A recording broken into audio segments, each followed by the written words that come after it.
The town of Hollow Creek was not known for its cheer. It was a place where shadows lingered long after the sun had set, where the wind carried whispers of forgotten tragedies.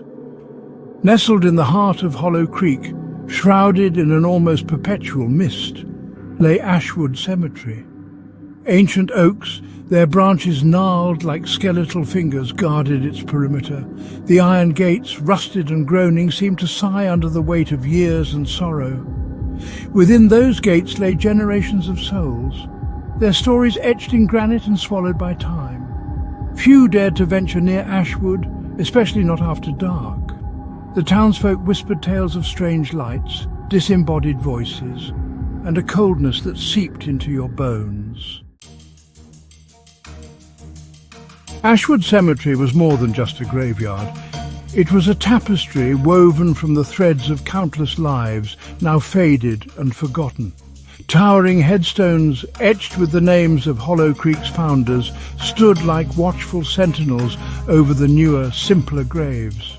Paths once cobbled were now fractured veins through the earth, consumed by encroaching weeds.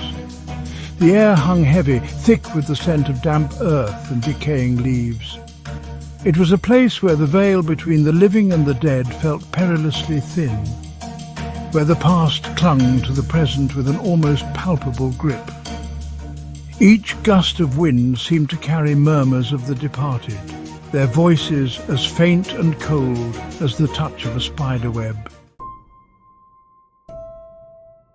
Thomas, the solitary gravedigger, was as much a fixture of Ashwood as the weathered headstones. He lived a solitary life, his days spent tending to the needs of the departed and his nights in the company of the silent stones.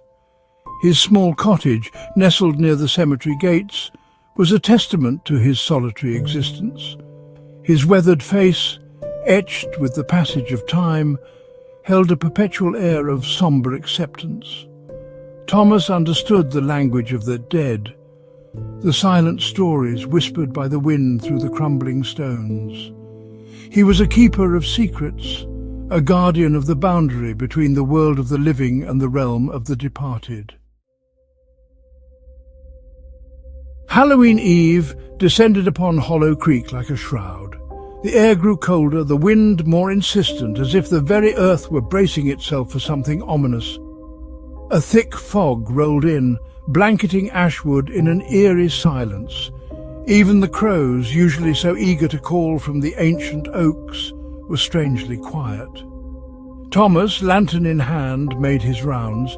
He could feel the shift in the atmosphere, a palpable tension that made the hairs on the back of his neck stand on end. He paused, his breath misting in the cold air, listening to the unsettling silence.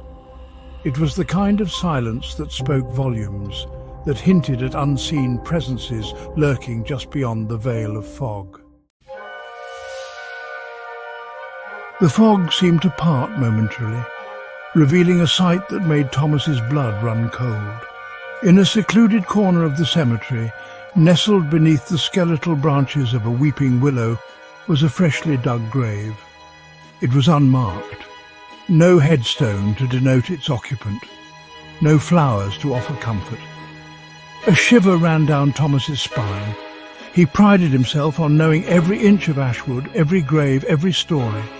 This grave, this unmarked plot of freshly turned earth, was an anomaly, an unsettling intrusion into the familiar tapestry of death that surrounded him. He approached cautiously, his lantern casting long, dancing shadows that seemed to writhe and twist like tormented souls. As Thomas neared the unmarked grave, he could hear it. Whispers carried on the chill wind seemed to emanate from the disturbed earth. They were faint at first, like the rustling of leaves, but they grew steadily louder, more insistent. He strained to make out words, but the voices were garbled, distorted, like a spectral choir chanting in a language he couldn't comprehend. Fear, cold and sharp, pierced through Thomas's weathered exterior. The whispers seemed to weave their way into his mind, whispering his name, beckoning him closer. He took a step back, his hand trembling as he held the lantern aloft. The fog swirled around him, thick and disorienting, as if the very air were conspiring to keep him tethered to this unsettling place. Then, through the swirling mist, a figure began to materialize. It rose slowly from the heart of the unmarked grave, its form indistinct at first, a shimmering outline against the darkness. As it solidified, Thomas felt a chill run down his spine that had nothing to do with the cold night air. It was him. The figure was an ethereal echo of Thomas himself, a spectral twin that mimicked his every move. It wore the same worn work clothes, the same weary expression, but its eyes burned with a cold, otherworldly light that seemed to pierce through him. Terror, raw and primal, gripped Thomas's heart. He stumbled backward, his foot catching on a gnarled tree root, sending him sprawling onto the cold, unforgiving ground.